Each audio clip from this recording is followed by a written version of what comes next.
السلام علیکم ورحمۃ اللہ وبرکاتہ۔ الحمد للہ وکفا وسلام علی عبادہ الذین اصطفیٰ، اما بعد۔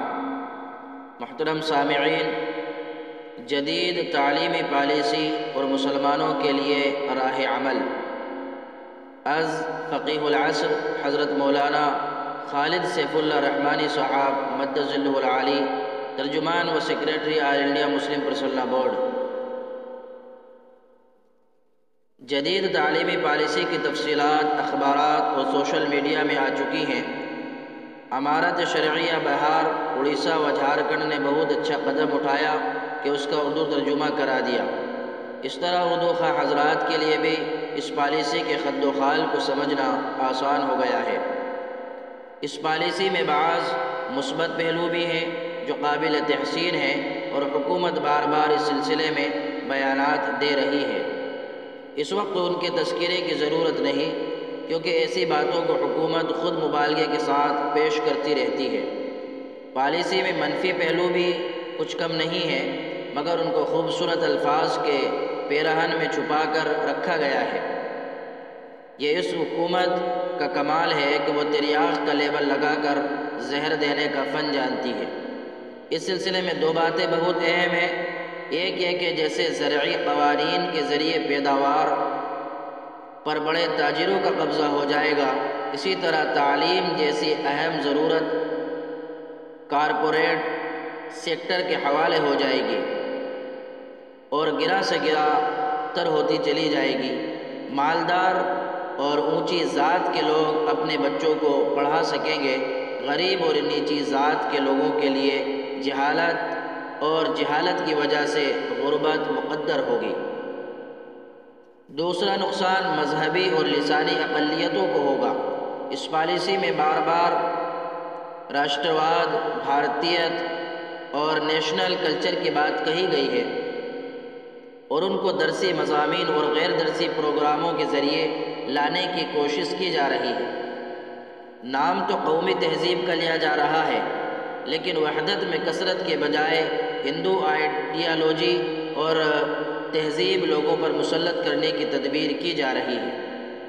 راشٹرواد کے تحت بچوں کو گیتا میں سے اسباق پڑھائے جائیں گے، ہندو دیویوں اور دیوتاؤں کی دیو مالائی کہانیاں پڑھائی جائیں گی، حفظان صحت کے نام پر یوگا کرایا جائے گا، اور اس میں سوریہ نمسکار بھی شامل ہوگا۔ وندے ماترم کا مشرکانہ ترانہ پڑھایا جائے گا۔ عجب نہیں کہ جبر کے ذریعے نہ صحیح ترغیب کے ذریعے ان سے سرسوتی وندنا بھی کرائی جائے، اور اسکول میں ہندو تہوار کی تقریبات منعقد ہوں جن میں تمام طلباء و طالبات کو شرکت کرنے کو کہا جائے۔ اسی طرح اس کا نقصان لسانی اقلیتوں کو بھی ہوگا۔ یوں تو پالیسی میں مادری زبان میں تعلیم دینے کی بات کہی گئی ہے، لیکن سنسکرت کو لازمی زبان کی حیثیت دینے کے بعد بھی آئی ہے۔ اس کا صاف مطلب ہے کہ بعض لسانی اقلیتیں اپنی مادری زبان سے محروم ہو جائیں گی۔ اس پس منظر میں اس بات پر غور کرنے کی ضرورت ہے کہ مسلمانوں کو اس پالیسی کے نفاذ کے بعد کیا طریقہ کار اختیار کرنا چاہیے۔ میں سمجھتا ہوں کہ اس سلسلے میں تین باتیں اہم ہیں۔ اول، دینی تعلیم، دوسرے، فکری و اخلاقی تربیت، تیسرے، اپنی زبان کا تحفظ۔ دینی تعلیم سے مراد عصری درسگاہوں میں زیر تعلیم بچوں اور بچیوں کے لیے دینی تعلیم کا نظم ہو۔ بہتر ہے کہ یہ مکاتب کے ذریعے ہو، یعنی فجر بعد یا عصر بعد روزانہ 1 گھنٹہ بچوں کو دینی تعلیم دی جائے۔ ہمارے بیشتر مکاتب کی تعلیم نورانی قاعدے سے شروع ہوتی ہے، اور چند پاروں کے ناظرہ، کچھ دعاؤں، نماز کے اذکار اور چند چھوٹی چھوٹی صورتوں پر مکمل ہو جاتی ہے۔ اگر زیادہ توجہ دی گئی تو چند سنتیں اور چھوٹی صورتیں یاد کرا دی جاتی ہیں۔ بچے سال ہر سال یہی پڑھتے رہتے ہیں۔ ضرورت اس بات کی ہے کہ 10 سال کا ایک ایسا نصاب ہو اس میں طلبہ مکمل ناظرہ قرآن مع تجوید، 1 پارہ حفظ، روزمرہ کی دعائیں، ضروری دینی مسائل، رسول اللہ صلی اللہ علیہ وسلم کی سیرت، خلافت راشدہ کی تاریخ اور اردو لکھائی پڑھائی سیکھ لیں۔ خوشی کی بات ہے کہ بعض اداروں نے دینیات کا ایک 10 سالہ جامع اور مکمل نصاب مرتب کیا ہے، یا تو اسی کو پڑھایا جائے یا مختلف حلقے ان مضامین کو شامل کرتے ہوئے اپنا کوئی نصاب بنائیں۔ مکتب کی تعلیم کے لیے بہترین مرکز مسجدیں ہیں، جو عہد نبوی ہی سے تعلیم و تربیت کا مرکز رہی ہیں۔ اگر مسلم مینجمنٹ تعلیمی ادارہ ہو تو وہاں اسکول میں بھی تعلیم ختم ہونے کے بعد مکتب کی تعلیم دی جا سکتی ہے۔ اس کی دونوں صورتیں ہو سکتی ہیں، یہ بھی کہ اسکول خود مکتب کا نظام قائم کرے، اور یہ بھی ممکن ہے کہ دوسرے ملی ادارے وہاں مکتب کا نظام چلائیں، اور اسکول گھنٹہ 2 گھنٹے کے لیے ان کو اپنی بلڈنگ سے استفادہ کرنے کی اجازت دے دیں۔ بعض جگہ تعلیمی اوقات اس طرح ہوتے ہیں کہ مکتب کی تعلیم کے لیے وقت نہیں بچتا۔ ایسی صورت میں ہفتے وار مکتب اتوار کے دن چلایا جا سکتا ہے۔ اگر ایک دن 6 گھنٹہ تعلیم دی گئی تو گویا روزانہ 1 گھنٹے کی تعلیم دی گئی۔ راقب الحروف نے مغربی ملکوں میں ایسے ہفتے وار مکاتب کا خود مشاہدہ کیا ہے، جہاں ہفتہ اتوار دونوں مکتب کا نظام چلتا ہے، اور طلبہ و طالبات پر ان کے بہت بہتر اثرات مرتب ہوتے ہیں۔ مکتب کے نظام کو پرکشش بنانے کی بھی ضرورت ہے۔ کتابیں کلر میں چھپی ہوئی ہو، بلیک بورڈ کا اور حسب سہولت ڈیجیٹل ذرائع کا استعمال کیا جائے، بچوں کا یونیفارم ہو، ماہانہ سے ماہی مقابلے رکھے جائیں، گائے تفریح کا نظم ہو، جہاں گنجائش ہو وہاں اسپورٹ کا بھی نظم رکھا جائے۔ ان میں سے بعض سہولتیں ہفتے وار مکتب میں مہیا کی جا سکتی ہیں، اور بعض ہر مکتب میں سب سے اہم بات یہ ہے کہ بچوں کو زد و کوب نہ کیا جائے اور مار کی بجائے پیار سے پڑھایا جائے۔ اس تاثر کو بدلنے کی ضرورت ہے کہ دینی مدارس میں مار پیٹ کو طریقہ تعلیم کا لازمی جزو سمجھا جاتا ہے۔ بہرحال نظام مکاتب کو مضبوط بنانے اور ہر طالب اور طالبہ کو اس سے جوڑنے کی ضرورت ہے۔ دوسری ضرورت اخلاقی و فکری تربیت کی ہے۔ اس میں اساتذہ اور والدین دونوں کو اپنا کردار ادا کرنا چاہیے، بالخصوص مائیں اس میں اہم رول ادا کر سکتی ہیں۔ اخلاقی تربیت سے ایسی تربیت مراد ہے کہ حسن اخلاق بچوں کے مزاج میں شامل ہو جائے، وہ ان کی فطرت کا حصہ بن جائیں۔ یہ نہ ہو کہ صرف اساتذہ کی لاٹھی اور والدین کے تھپڑ کے خوف سے ظاہری طور پر وہ اپنے اخلاق کو بہتر رکھیں۔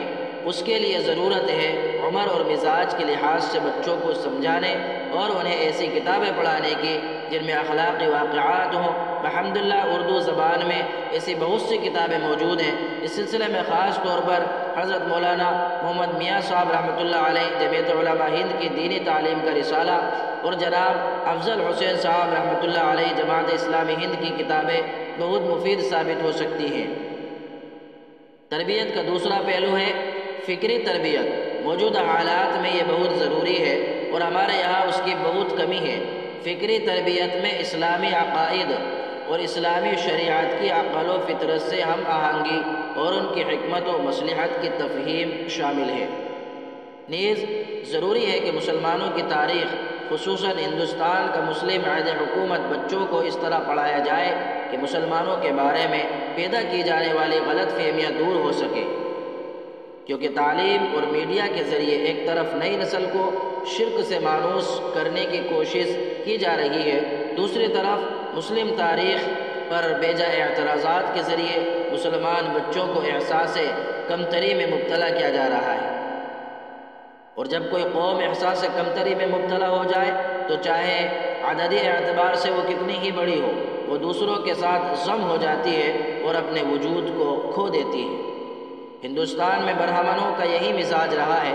انہوں نے جینیوں کو، بدھسٹوں کو، سکھوں کو،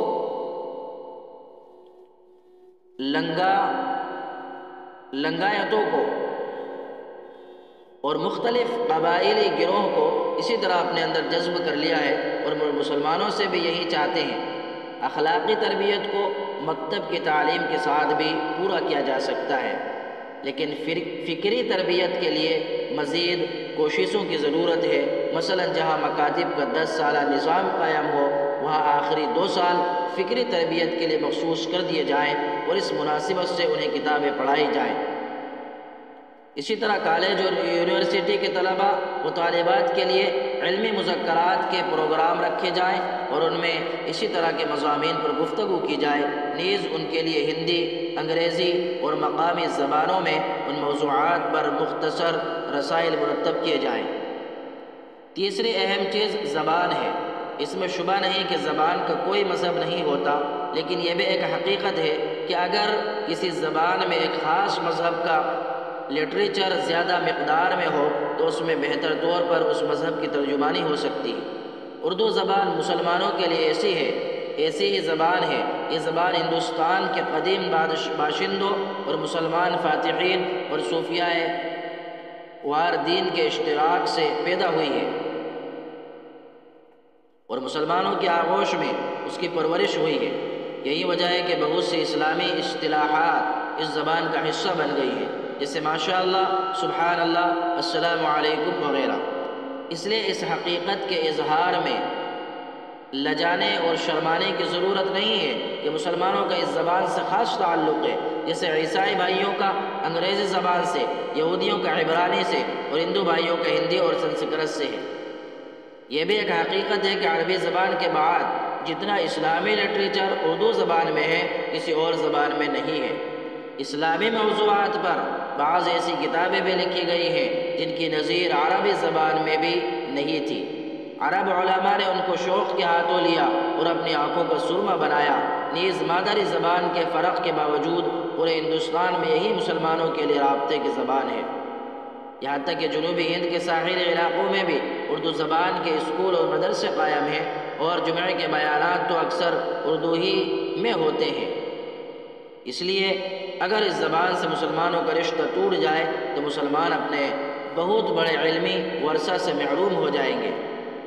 نئی تعلیمی پالیسی میں اگرچہ یہ بات کہی گئی ہے کہ مادری زبان میں تعلیم دی جائے گی، لیکن عملی صورتحال یہ ہے کہ بین الاقوامی رابطے کی زبان کی حیثیت سے انگریزی زبان کی تعلیم سے تو چارہ ہے ہی نہیں، راشٹر بھاشا کی حیثیت سے ہندی پڑھائی جائے گی اور اس پالیسی میں سنسکرت کو بھی ایک لازمی زبان کا درجہ دینے کی بات کہی گئی ہے۔ تو اب سہ لسانی فارمولے میں اردو کے لیے کوئی جگہ ہی کہاں رہ پائے گی۔ تعصب اور تنگ نظری کا حال یہ ہے کہ غیر ملکی زبان کی حیثیت سے چینی اور جاپانی زبان کو تو اہمیت دی گئی، فارسی کو بھی شامل رکھا گیا ہے، لیکن عربی زبان کو اس فہرست سے باہر کر دیا گیا ہے۔ حالانکہ ہندوستانی ہنرمندوں کی بڑی تعداد عالم عرب میں کام کرتی ہے اور عرب ملکوں سے ہمارے قریبی روابط رہے ہیں، ظاہر ہے کہ اردو کو ختم کرنے کی ایک واضح سازش ہے۔ ہمیں اس سلسلے میں احتجاج بھی کرنا چاہیے اور سیاسی سطح پر کوشش بھی ہونی چاہیے، لیکن ہمیں اپنی زبان کی آپ حفاظت کا طریقہ اختیار کرنا چاہیے۔ اس سلسلے میں یہود بہترین مثال ہے، جنہوں نے ہزاروں سال غلامی و محکومی کی زندگی گزارنے کے باوجود اپنی زبان کی حفاظت کی، اور جب 1948 میں اسرائیل وجود میں آیا تو عبرانی زبان کو ملک کی سرکاری زبان قرار دیا۔ اس کے لیے اپنے طور پر کچھ ٹھوس تدبیریں کرنی ہوں گی۔ جہاں ممکن ہو وہاں اردو میڈیم اسکول قائم کیے جائیں، جہاں یہ ممکن نہیں ہو وہاں انگلش میڈیم تعلیمی اداروں میں ایک اختیاری زبان کی حیثیت سے اردو کا انتخاب کیا جائے۔ گھر پر بھی بچوں کو اردو سکھائی جائے۔ ہم لوگوں کی بول چال کی زبان اردو ہے، اس لیے بچوں کو اردو سکھانا دشوار نہیں۔ حروف شناسی کرا دی جائے، تھوڑی محنت ہو تو کافی ہو جائے گی۔ گھر کے اندر اردو میں بات چیت کا ماحول بنایا جائے۔ افسوس کہ آج جدید تعلیم یافتہ نوجوان اردو زبان سے واقف ہونے کے باوجود انگریزی میں بات چیت کو ترجیح دیتے ہیں۔ اردو اخبارات خریدنے اور پڑھنے کی عادت ڈالی جائے۔ بچوں کے لیے اردو رسائل خریدے اور گھر میں رکھے جائیں۔ آپسی خط و کتابت اور موبائل پر پیغام کی ترسیل اردو میں کی جائے۔ دفاتر اور دکانوں کے سائن بورڈ اور مکانات کی تختیوں میں اردو کو شامل رکھا جائے۔ اردو زبان میں بچوں اور بچیوں کے لیے انعامی پروگرام رکھے جائیں۔ جہاں تک ممکن ہو اداروں میں اور ذاتی ضرورتوں میں اردو کا استعمال کیا جائے۔ غرض کہ اپنے طور پر اپنی زبان کو زندہ رکھنا ہوگا اور یہ مشکل نہیں۔ افسوس کہ مسلمان احساس کمتری میں مبتلا ہے، ورنہ اس زبان کی لطافت کا اعتراف تو غیر مسلم بھائیوں نے بھی کیا ہے۔ غرض کے بنیادی دینی تعلیم، اخلاقی و فکری تربیت اور اردو زبان کی حفاظت کے ذریعے ہی مسلمان اپنی آئندہ نسل کو بچا سکتے ہیں۔ مسلمانوں کو ان قوموں کا ریکارڈ اپنی نظر میں رکھنا چاہیے جن کے وجود کو بڑی چال بازی کے ساتھ تحلیل کر دیا گیا، اس لیے ضرورت ہے استقامت، جد و جہد اور زمانہ آگہی کی۔ پیشکش social media desk, all India Muslim personal law board. اللہ تبارک و تعالی ہم سب کو عمل کرنے کی توفیق عطا فرمائے، آمین۔ وآخر دعوانا ان الحمد للہ رب العالمین۔ السلام علیکم ورحمۃ اللہ وبرکاتہ۔